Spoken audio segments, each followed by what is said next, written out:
invités avec nous chaque soir pour décrypter les mouvements de la planète marché et faire le bilan d'une semaine qui aurait été une semaine de crise de nerfs pour les grands marchés globaux. Cyriac Dayan est avec nous ce soir, gérant diversifié chez Sansot IS. Bonsoir Cyriac. Bonsoir. Merci d'être là. Merci à Vincent Lecartier de nous accompagner également ce soir. Bonsoir Vincent. Bonsoir Grégoire. Gérant, responsable de l'allocation d'actifs de WeSave, et Christian Parizeau avec nous ce soir également. Bonsoir Christian. Bonsoir. Vous êtes économiste et président d'Altaïr Economics. Je verbalise un petit peu les sujets de la semaine. Moi, ce qui m'a vraiment effrayé, effectivement, c'est de voir la Banque d'Angleterre monter ses taux tout en annonçant une récession pour l'économie britannique et même entrevoyant une stagnation d'au moins 2 ans peut-être pour l'économie britannique. Et c'est quand même assez rare de voir une banque centrale qui, malgré la perspective d'une récession, monte ses taux et continuera peut-être de le faire encore pour quelques prochains meetings. Oui, alors c'est vrai que le message est fort, parce qu'il nous délivre un message en disant « j'ai pas le choix ». Je vais quand même monter les taux et je mets de côté vraiment ce qui est aspect activité.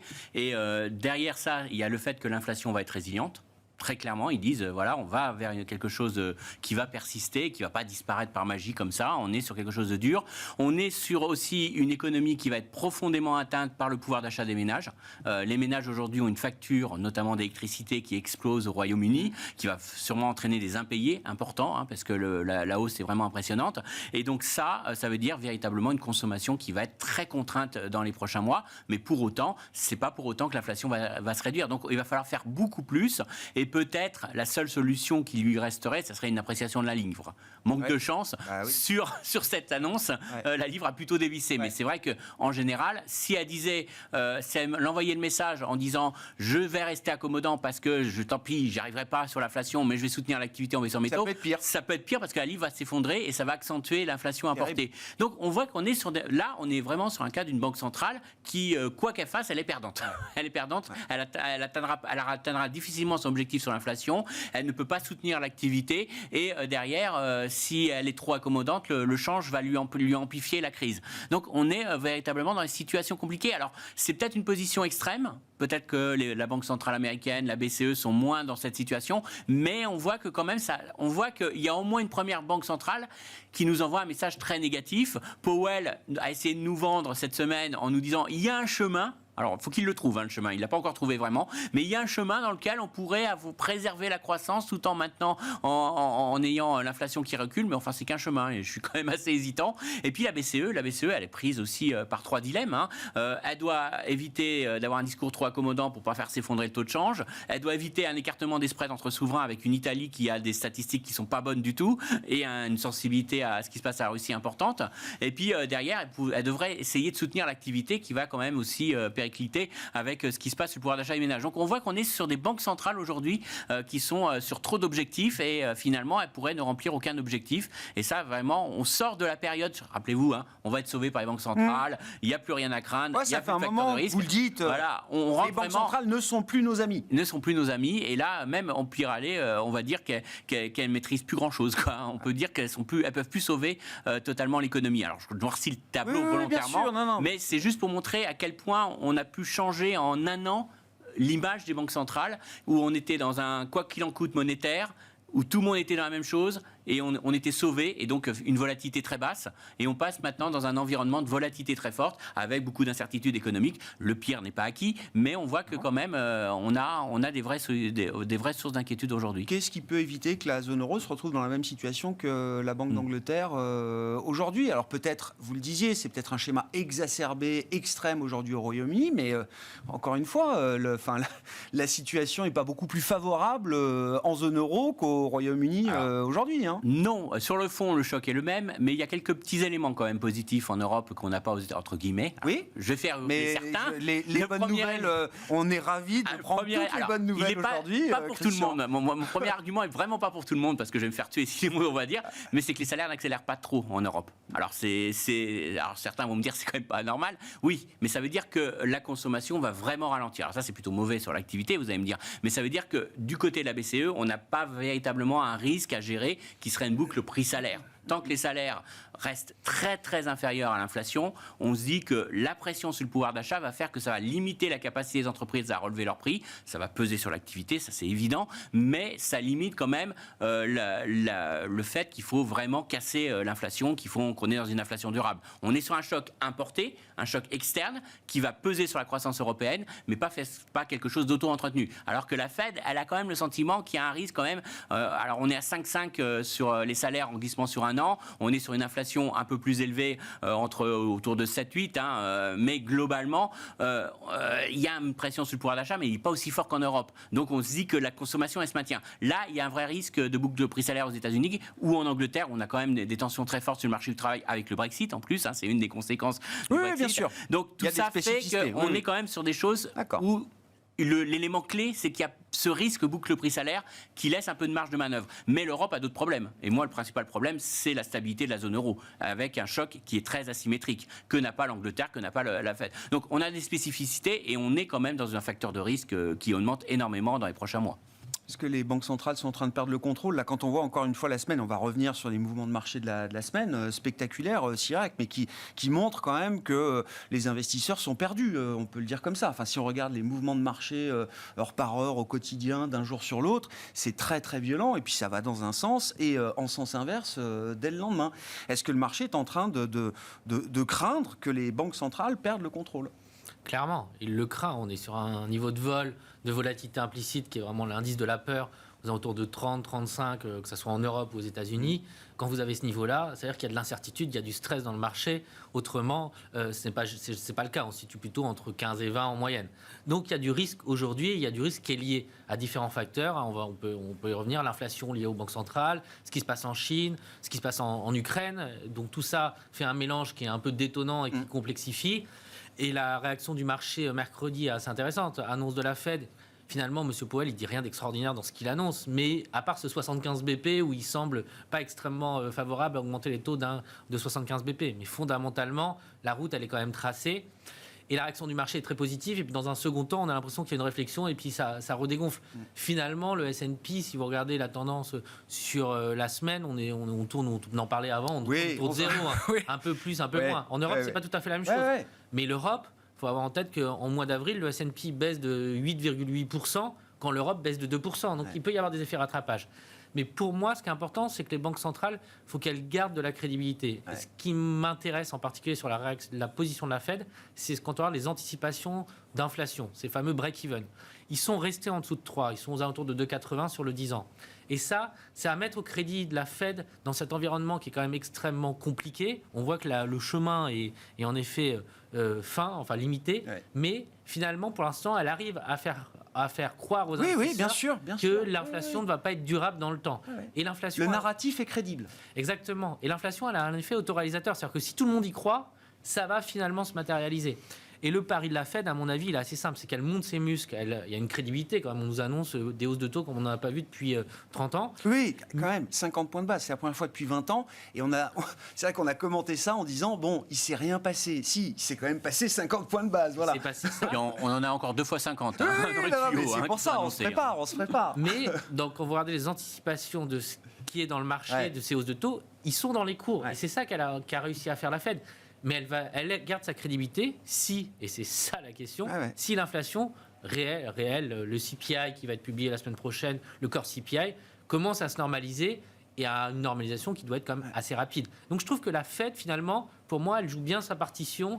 Je ne sais pas si elle réussira, mais elle fait le mieux que ce qu'elle peut faire. Et pour un coût qui reste limité aujourd'hui, oui, on parlera du Nasdaq qui est en baisse de 20-25% du pic au creux, mais si c'est ça le prix à payer... Ah bah c'est pas cher payé. C'est pas cher payé. C'est pas cher payé. Si elle arrive à normaliser... Encore 500 000 emplois créés là, sur les 3 derniers mois en moyenne aux États-Unis. Avec une croissance des bénéfices, il faut le dire, aux États-Unis sur le Q1, les entreprises publient en moyenne une croissance des bénéfices sur un an glissant de quasiment 10%. Tout ça, c'est quand même... L'activité aux États-Unis tourne. Je trouve que les États-Unis sont plutôt dans une situation qui, moi, m'inquiète pas de manière extrême. Par rapport au niveau d'inquiétude générale, oui, c'est pas là où vous êtes le plus inquiet. Je suis plus inquiet sur ce qui se passe en Angleterre. Je suis plus inquiet en zone euro parce qu'il y a des vrais facteurs qui sont spécifiques à la zone euro avec cette histoire, tout simplement, qu'on a des dynamiques économiques très différentes, mais on a une seule politique monétaire. Et pour moi, la vraie source d'inquiétude, bien au-delà de ces deux éléments, c'est la Chine et ce qui se passe en Chine, est pour moi autrement plus inquiétant. Je note, on a un chapitre Chine à ouvrir dans les 30 minutes qui nous restent. Vincent, vos commentaires sur le sujet des banques centrales, et puis on peut en venir aussi à ce qu'on a pu observer quand même sur le marché cette semaine. Déjà qu'on oublie un peu les politiques budgétaires. Ah. On parle beaucoup des banques centrales, ce qui est logique, mais moi, ce qui me frappe depuis la crise de la Covid, c'est que le véritable relais aujourd'hui, il est budgétaire. Donc pour moi, en fait, c'est ça le vrai sujet. La lutte contre l'inflation, si on essaye de prendre un peu de recul à horizon 1 an, le problème sera plus ou moins canalisé. On va retrouver un niveau de, je ne sais pas quoi, de 3% sur l'inflation et non plus 1,5 à 2% comme on avait avant. 2 à 3% d'inflation, c'est parfaitement gérable. Donc si les banques centrales arrivent à retrouver ça, pour moi, le boulot est fait. La vraie question, en fait, c'est est-ce que les différents plans de relance sur la santé, sur la défense, sur la transition énergétique, sur la transition numérique, est-ce que tout ça va être financé ? Les États ne peuvent pas le faire par eux-mêmes. S'ils en font une partie, ils ont besoin des banques centrales. Donc se pose pour moi simplement la question de la déconnexion entre la gestion des taux d'intérêt et la gestion du bilan des banques. Pour moi, si vous considérez que certains budgets doivent être sanctuarisés, autrement dit, c'est du long terme, c'est du nécessaire pour la planète, c'est vital pour les populations, vous pouvez les isoler dans un coin, dire aux banques centrales, vous me financez ça. Enfin, dire. Oui, non, mais bien sûr. Mais je caricature évidemment parce qu'il y a une séparation des pouvoirs. Ouais. Les banques sont indépendantes, les banques centrales sont indépendantes. Mais vous pouvez les inciter à financer ce type de projet sur le long terme et les États deviennent des donneurs d'ordre. Derrière, vous avez le secteur privé qui s'active, parce qu'évidemment, on sait très bien que l'État par lui-même, en tant qu'industriel, n'est pas forcément l'acteur le plus pertinent, qu'il vaut mieux déléguer au secteur privé pour gagner en productivité, gagner du temps pour arriver au résultat. Donc pour moi, on peut très bien avoir une dynamique d'activité sur le moyen long terme qui reste parfaitement agréable. Donc il peut y avoir un trou d'air récessif pendant un trimestre, 2 trimestres, 3 trimestres modéré, une inflation qui effectivement est un peu trop forte à l'heure actuelle et qui est tapée de façon un peu violente par les banques centrales, mais derrière, un scénario qui reste positif. Donc si les marchés aujourd'hui ne s'effondrent pas, moi j'ai le sentiment qu'il y a aussi cette perspective. C'est-à-dire qu'on a eu des progressions de résultats qui étaient magnifiques depuis un an. Si vous regardez les graphiques, on est sur les niveaux d'il y a un an sur les différents marchés. J'ai quand même l'impression que justement, puisque le monétaire se retire du jeu, les politiques budgétaires vont être très très contraintes, de plus en plus, à commencer par l'Europe.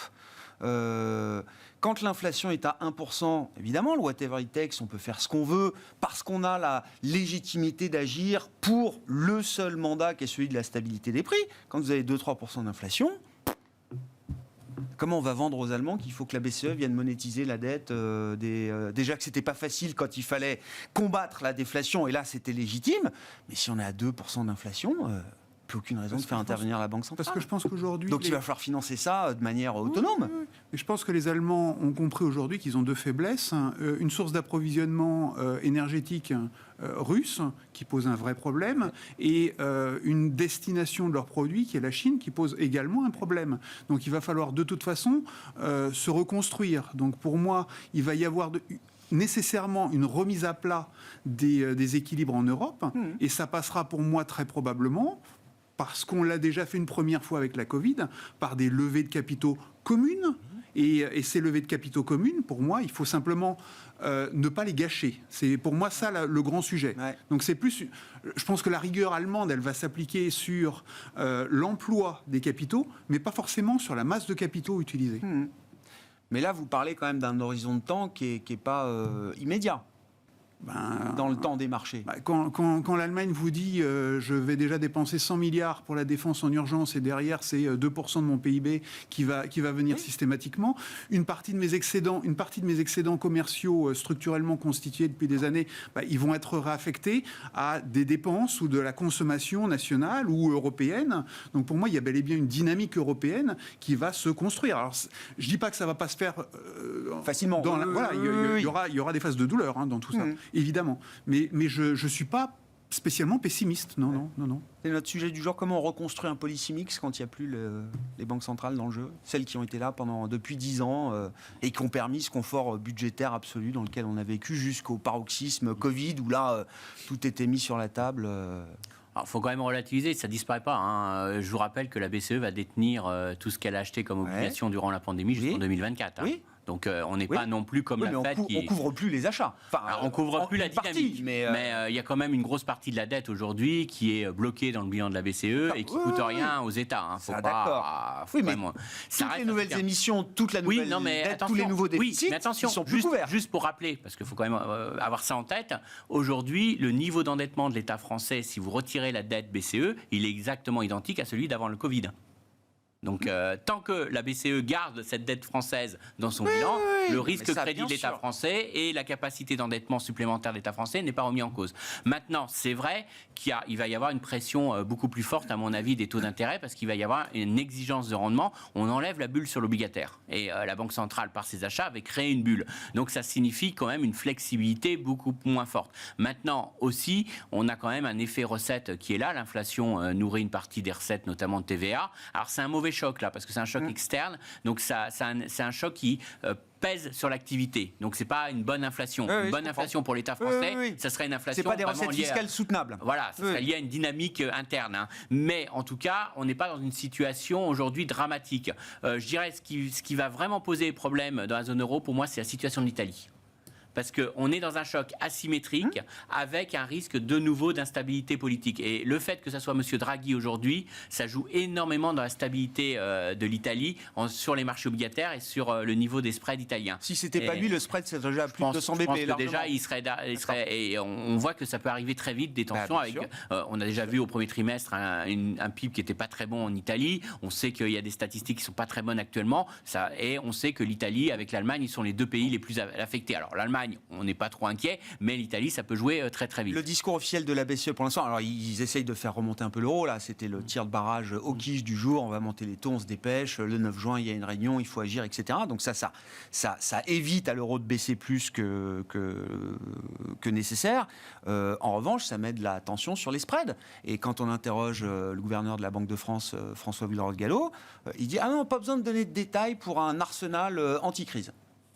Voilà où on en est. On a l'impression qu'il n'y a rien qui est prêt pour l'instant. Alors, la seule chose qui sont prêts, c'est le PEPP, vous savez, ce fonds, on a tous fait le calcul. Qui va pouvoir réinvestir. Voilà, mais ça reste très limité. C'est pas la ligne de défense qui arrêtera le marché. Et c'est en ça que je pense que la BCE fait une erreur par rapport à la Banque d'Angleterre. La Banque d'Angleterre peut continuer à faire des achats obligataires tout en remontant ses taux, alors que la BCE, je ne comprends pas leur logique. Pourquoi on n'a pas inversé la séquence Voilà. Et puis même pourquoi on peut se dire, on a deux outils.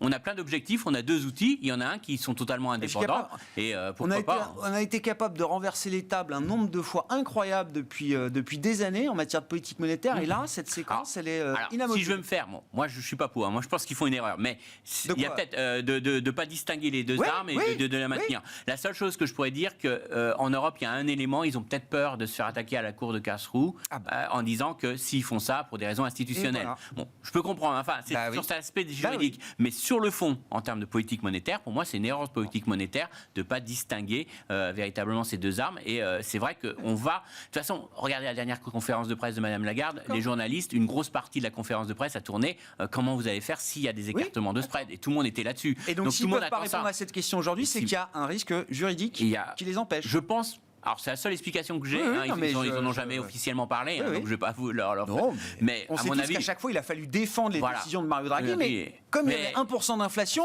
il y avait le mandat. Il y avait la contrepartie en disant on n'est pas un facteur de risque. Aujourd'hui, ça va être compliqué devant la Cour européenne, mais surtout devant Karlsruhe, de dire on injecte des liquidités, alors que dans le même temps, il y a de l'inflation qui est au-dessus de notre objectif. Donc, je pense qu'il y a peut-être cet élément-là qui joue, qui est plus vraiment institutionnel, mais qui est un vrai handicap pour la zone euro, pour stabiliser la zone euro. Et ça, c'est un vrai problème. Donc ça veut dire, alors là où je rejoins, ça veut dire que la seule solution, mais ça c'est pas du tout évident, mais la seule solution passera que par le budgétaire. Dans ce cas-là, s'il y a un écartement des spreads, la seule solution, ça sera de réemprunter par l'Europe et de refaire une solidarité budgétaire au niveau européen.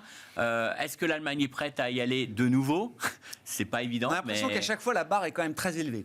La barre est très élevée parce que ça sera la seule réponse. Parce que, alors, encore une fois, on revient au début et qui est vraiment fondamental. Cette année, c'est la fin de la puissance des banquiers centraux. Et donc, ça veut dire que c'est l'année du risque. parce qu'on s'aperçoit qu'aujourd'hui, on dépend peut-être plus de négociations au niveau de l'Europe, qui est loin d'être évident, que de Madame Lagarde, qui pourrait prendre la décision toute seule, encore et encore. Mais voilà, c'est ça le fond du problème, est là, aujourd'hui. On est sur pas mal d'incertitudes. Après avoir aspiré toute la volatilité du marché, les banques centrales remettent de la volatilité. D'où toute ma question, et ça va être un vrai test, c'est quand vous avez l'accumulation de taux nominaux en forte hausse, donc on rémunère le capital maintenant, et c'est fini l'argent gratuit, plus forte volatilité, c'est quand même très explosif pour les marchés, parce que quand vous avez une position à risque, quand vous avez fait du levier, payer votre capital et avoir de la volatilité, votre levier il est quand même en danger. Si on continue de chercher à se rassurer, Cyriac, vous l'avez déjà dit 2 fois, la Chine, c'est ce qui vous inquiète le plus là en ce moment, alors que ça fait déjà un moment qu'on est inquiet sur la Chine quand même. Oui, mais je trouve qu'on a beaucoup parlé d'inflation, on a beaucoup parlé d'Ukraine forcément, et que la Chine, c'est un peu loin, c'est un peu compliqué, et on ne sait pas exactement ce qui se passe. Mais quand on regarde les données économiques, la Chine, c'est la 2e économie du monde. C'est une économie qui est en ralentissement extrêmement sévère. On a eu les PMI qui ont été publiés, les officiels et les non officiels. Les privés, voilà. Globalement, les deux sont quand même très mal orientés. Vous avez, quand vous regardez le PMI global, juste un chiffre, le PMI global composite, il est sorti à 51. Le précédent est à 52,7. 51, c'est pas une catastrophe. 50, on reste au-dessus de 50, on reste en expansion. Si on retraite de la Chine, on est à 55. Donc c'est vraiment la Chine qui fait chuter violemment ce PMI. La croissance mondiale. Les prévisions de croissance, c'est vraiment une anticipation. Et le truc, c'est que la Chine, on ne sait pas exactement comment on va s'en sortir. Il y a quelques nouvelles un peu positives du côté de Shanghai, ça réouvre un petit peu. Mais là, on est vraiment sur un creux comme on n'a pas connu depuis janvier-février 2020. Et j'ai l'impression qu'on ne le voit pas ou qu'on n'en parle pas assez. Or, si l'activité en Chine s'arrête, l'impact économique, il est autrement plus important que ce qui se passe en Russie, ce qui se passe en Ukraine. Et c'est vraiment pour moi le point clé. Et le point clé des deux côtés, j'ai envie de dire. Parce que là, aujourd'hui, c'est vraiment très négatif. Et si demain, il y a une évolution de la politique chinoise vis-à-vis du Covid, c'est-à-dire finalement cette politique zéro Covid qui est d'une manière ou d'une autre remise en cause, à Pékin, on commence à avoir une logique de tests 1 fois par semaine, 2 fois par semaine, qui permettrait peut-être une non-fermeture, comme on a pu connaître à Shanghai, des solutions un peu de ce type. À ce moment-là, ça peut être une extrêmement bonne nouvelle, parce que cette économie chinoise, qui devait être un facteur positif sur 2022, est devenue très négative sur le premier trimestre, certainement sur le premier semestre, mais à l'inverse, si on commence à avoir un news flow plus positif à ce moment-là, pour l'économie mondiale, ça pourrait être un ballon positif, et il n'y en a pas beaucoup, on peut le voir, pour l'ensemble de l'économie. Deuxième élément, qui est à mon avis tout aussi important sur la Chine, c'est qu'au-delà de la Chine, il y a la question de l'inflation qui est liée à ce qui se passe en Chine. C'est-à-dire que si la Chine ne produit plus ou ne produit plus assez, l'inflation importée dans les pays développés qui devait se normaliser, et qui était en train de se normaliser, ce n'est pas une vue de l'esprit, c'est en train d'avoir lieu, ça s'est complètement arrêté. Et donc ce qui se passe en Chine, ça pourrait pour le coup remettre en cause ce que veut faire la Fed, ce qui pour moi, elle est quand même en train d'y arriver d'une certaine manière, mais si demain ces CPI ne se normalisent pas et restent à 8%, parce que les Chinois ne produisent plus et qu'on est prêt à payer n'importe quel prix pour une paire de chaussures, à ce moment-là, ça devient extrêmement compliqué pour l'économie mondiale. On a quand même déjà 1 mois ou plus peut-être de confinement à Shanghai. Enfin, déjà avec des embouteillages qui repartent dans les ports, etc. Enfin, donc ça avec un peu de délai, c'est quelque chose qu'on va voir sans doute apparaître dans quelques chiffres ici et là dans les prochaines semaines. On va voir, mais il faut avoir en tête qu'il y a quand même du stock, il y a quand même une capacité d'absorption, mais qui est une histoire de quelques semaines, donc quelques mois au maximum. Donc là, on a eu finalement, il y a énormément en effet de bateaux qui étaient en train d'attendre de charger dans le port de Shanghai. On a réussi à les dérouter dans une partie d'autres ports chinois, mais c'est des solutions qui sont que temporaires. Si l'économie chinoise s'arrête de manière durable pendant 6 mois, c'est une toute autre histoire. Et en termes d'impact économique, c'est autrement plus compliqué que ce qu'on peut parler même sur la zone euro. C'est vraiment extrêmement important parce que un PMI à 36 en Chine, c'est historiquement extrêmement faible. Et donc, pour moi, vraiment, il faut vraiment se tourner vers l'Est et ce qui se passe en Chine pour anticiper la dynamique économique sur 2022. Parce que la question de l'inflation, j'ai envie de dire, ça fait 1 an qu'on en parle, des banques centrales, comment ça se passe, etc. La Chine, ce retour du Covid, il y a 3 mois, personne n'en parlait. Non, c'est vrai. Et sur la politique zéro Covid, parce que moi j'ai vu les conclusions du Politburo, ça reste quand même la première priorité. Deuxième, ensuite, il faut soutenir l'économie, ça y est, ça remonte. Première priorité, c'est la zéro Covid policy stricte. Moi, Xi Jinping, je suis là, je vous protège, et il n'y aura pas plus que 5000 morts officiels de la pandémie en Chine jusqu'à ma réélection. J'ai l'impression que ça reste assez verrouillé. Entre les lignes, ça bouge un peu quand même. Ça commence à se déverrouiller un petit peu. Et il y a quand même un engagement de la Chine, puisqu'ils ont annoncé 5,5 de croissance sur 2022, qui n'est pas remis en cause aujourd'hui. Alors clairement, il y a une question sanitaire à très court terme, mais il y a quand même une crédibilité de la Chine. Il faut avoir en tête une crédibilité pour les autorités chinoises. Et la crainte maximum pour les autorités chinoises, c'est quand même qu'il n'y ait plus d'emplois, qu'il y ait un problème de ralentissement économique très violent, qu'il y ait un taux de chômage qui monte. Et ça, c'est vraiment ce que les autorités chinoises craignent fortement.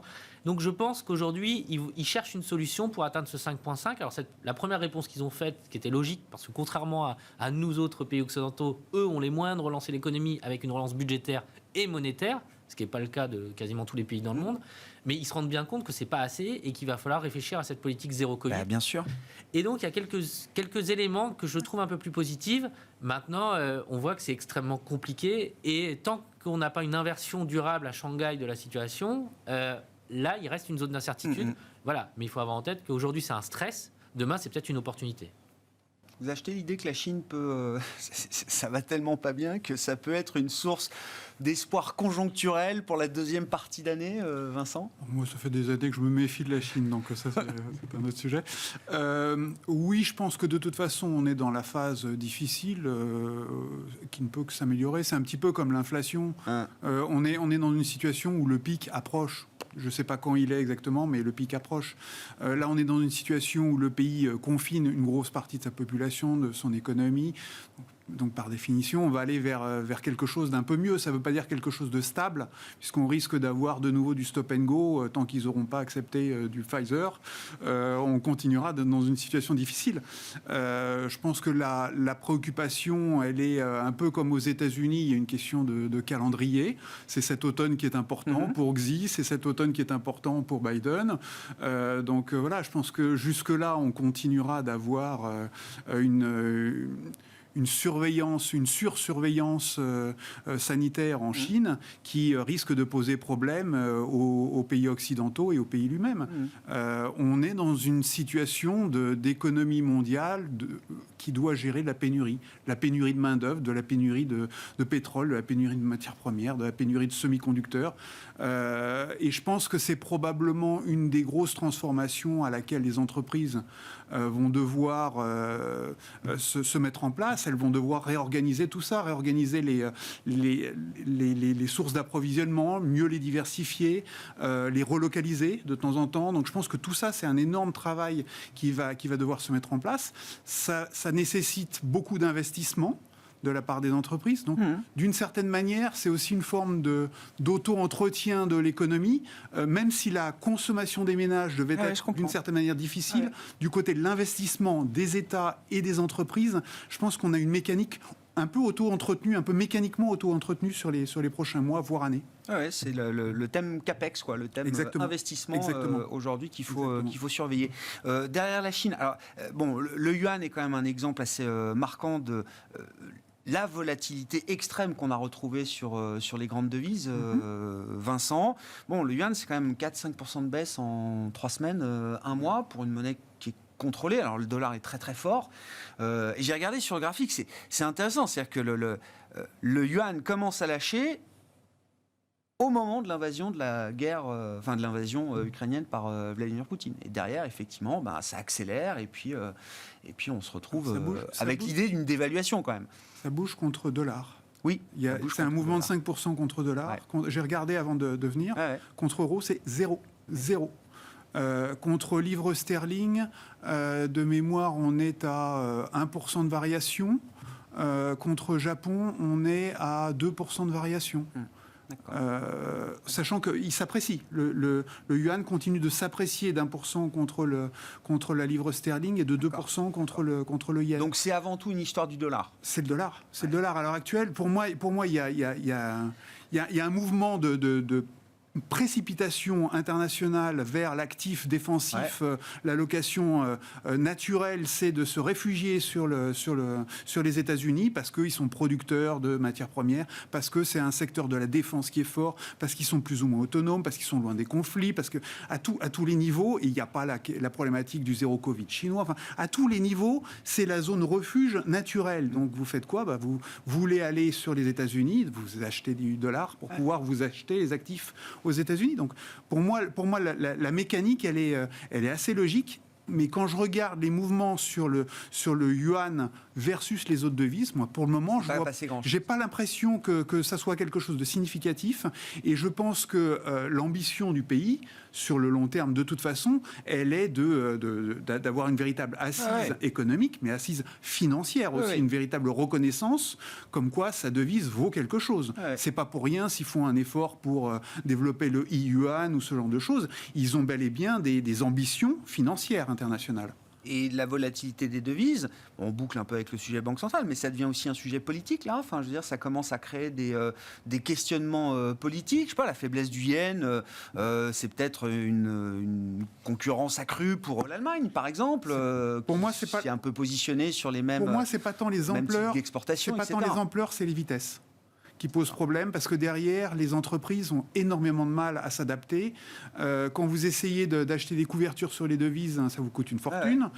Donc pour moi, en fait, c'est ça le Et quand vous regardez la tendance du dollar pur, là, même avec des outils d'analyse un peu technique ou de positionnement, c'est encore une tendance... Enfin, je veux dire, contre laquelle il faut pas se mettre aujourd'hui, ou est-ce que ça peut être un moment tellement excessif que... Moi, j'ai l'impression que les trois sujets, c'est Chine, inflation, Ukraine.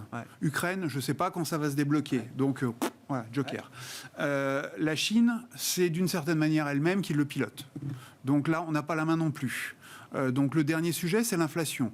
L'inflation, si le pic approche, je pense que ce jour-là, vous aurez moins de crainte de voir la Fed être ultra agressive. Vous direz que les autres banques centrales vont peut-être à leur tour, parce qu'elles ont pouvoir rattraper un peu. Exactement, il y a un déphasage entre les actions des banques centrales. Donc il y aura un phénomène de rattrapage. Et à ce moment-là, le dollar se calmera. Christian, c'est la guerre des monnaies ou pas, là ça devient un sujet c'est logique ce qui se passe sur l'échange. Je comprends. Prend en compte un écart de conjoncture qui va se creuser et je pense qu'on pouvait... Donc c'est légitime, il n'y a pas d'action pirate, j'allais dire, de banque centrale ou d'État qui choisirait en ce moment de... Non, je ne pense pas. Je pense que les marchés sont discriminants parce qu'au contraire, le marché d'échange, je pense que c'est un des marchés qui est le plus efficient. Parce qu'il nous dit, voilà, à horizon prochain mois, il y a des écarts de conjoncture qui vont se creuser. Il y a une zone qui est beaucoup plus fragilisée par la guerre en Ukraine qui est l'Europe. Il y a une problématique au Royaume-Uni, donc ça joue sur la livre. Et puis on a des États-Unis qui en relatif se portent beaucoup mieux avec un vrai risque de boucle prix-salaire voilà. Et donc je pense qu'on est discriminant. Après, il y a peut-être quelqu'un qui fausse un peu le jeu qui s'appelle la Banque centrale du Japon, qui continue son quoi qu'il en coûte tout seul comme une grande et qui est en train de se suicider. Mais non, parce qu'elle nous dit je ferai en sorte que les taux japonais à 10 ans ne montent pas au-dessus de 0,25. Donc, plus les taux américains se tendent, plus ça fait une pression sur le yen, et plus derrière, elle fragilise son économie. Parce que je vous rappelle, il y a une petite étude qui est sortie de Reuters. Ils font le Tankan Reuters. Et il y avait une question spéciale qui demandait aux entreprises japonaises l'impact de l'effondrement du yen. Et elle nous disait clairement que aujourd'hui, c'était une vraie problématique parce que ça augmente leurs coûts. Et elles ne peuvent pas le répercuter et d'ailleurs, ça crée une divergence dans la conduite de la politique économique. Vous dites la BOJ, effectivement, continue l'assouplissement permanent illimité. En même temps, le ministre des Affaires économiques japonais, je n'ai pas du tout son nom en tête, évidemment, mais j'ai vu qu'il commençait à réagir en disant on est attentif au Forex. Ils sont obligés, parce que là, ça va trop vite et trop loin. Et le problème, c'est que faire un quoi qu'il en coûte monétaire, quand vous êtes tout seul à le faire, c'est suicidaire. Il ne faut surtout pas le faire tout seul. Et quand il y avait le Covid, donc on voit qu'on est dans une situation très différente du Covid. Parce que le Covid, c'était un choc mondial et tout le monde a réagi de la même façon. Donc les échanges n'ont pas bougé. Donc l'échange nous renvoie un bon signal sur l'activité. Et là, on voit les limites. Quand vous avez une monnaie qui part en vrille, on voit qu'en ce moment, ce n'est pas une bonne chose. Ce n'est pas du tout une bonne chose. Le seul qui pourrait se permettre de baisser, c'est le dollar. En théorie, oui, c'est ça, oui. Puisque eux, ils n'ont pas ce problème d'inflation importée liée aux matières premières. Mais on voit que là, aujourd'hui, ça accentue les problèmes du Japon. Bon, quand on regarde un peu les marchés, les marchés actions, il faut redire un mot de cette semaine. Et puis, toujours la question, alors le Nasdaq étant assez emblématique quand même de ce qui se passe. La semaine nous montre que la logique de purge n'est pas terminée. Le marché obligataire a été compliqué et le marché action continue d'être très compliqué, malgré déjà plus de 20% de baisse pour des indices de référence comme le Nasdaq. Oui, ça reste complexe. Je pense que la complexité, elle est plus forte du côté des taux. Parce que on n'a pas... Du côté des actions, on a un élément positif, c'est quand même la croissance des bénéfices qui est là et qui permet de s'accrocher à quelque chose, d'autant plus qu'on peut rajouter l'effet de la valorisation. Si vous regardez les PE des boîtes américaines, aujourd'hui on est sur des PE forward à 12 mois, vous êtes aux alentours de 17, 17,5 pour le S&P 500. En début d'année, on était à 22. En Europe, on était à 16, on est à 12. Ou 13, ça dépend des... Ouais, d'accord. Donc il y a quand même eu un dégonflement, ce qu'on appelle un dérating assez intéressant, parce que vous avez des actions qui baissent et une croissance des bénéfices qui monte. Donc sur les actions, je trouve que la big picture, elle est pas si négative que ça. Il y a de la volatilité, c'est forcément pas facile avec des vols de 30, mais si vous êtes capable finalement de tenir aujourd'hui, nous on est par exemple sur une position de neutralité sur les actions. D'accord.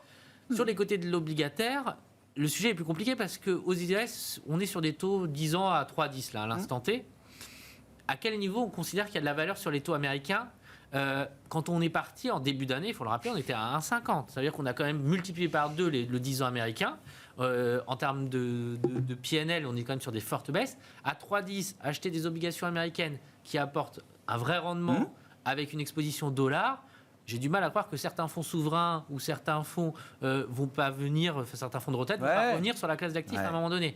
Donc nous, notre sentiment, c'est qu'on est plutôt aujourd'hui sur la fin d'un mouvement qui peut-être se poursuivre un petit peu, mais on va pas reprendre 150 BP sur les taux 10 ans US. Donc j'ai envie de dire que du côté de l'obligataire, on était très prudent et on l'est un peu moins. Et plus les taux montent, ils ont cette vertu de la bien valeur. sûr, très clair. Plus ça remonte, plus on va commencer à regarder ça progressivement. Alors ce qui est vrai aux États-Unis, il est beaucoup moins en Europe parce que le Bund à 1%, il a un rendement qui est quand même beaucoup moins sympa. Et dans ce contexte-là, pour terminer sur le crédit, qui est la troisième classe d'actifs, du côté du high yield, par exemple, là, vous avez vraiment eu l'écartement de spread plus la hausse des taux. Donc, vous retrouvez vraiment des rendements très attractifs entre 5 et 6%, que ce soit aux US ou en Europe.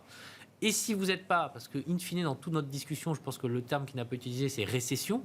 Est-ce qu'on est en train de préparer une récession de l'économie mondiale sur les 12 prochains mois, oui ou non ? Si la réponse est oui, il ne faut pas y aller. Même avec 6% de rendement. Même avec 6%. Ouais. Par contre, si la réponse est non, là, vous loquez aujourd'hui en investissant sur ces classes d'actifs un rendement qui est quand même sympa.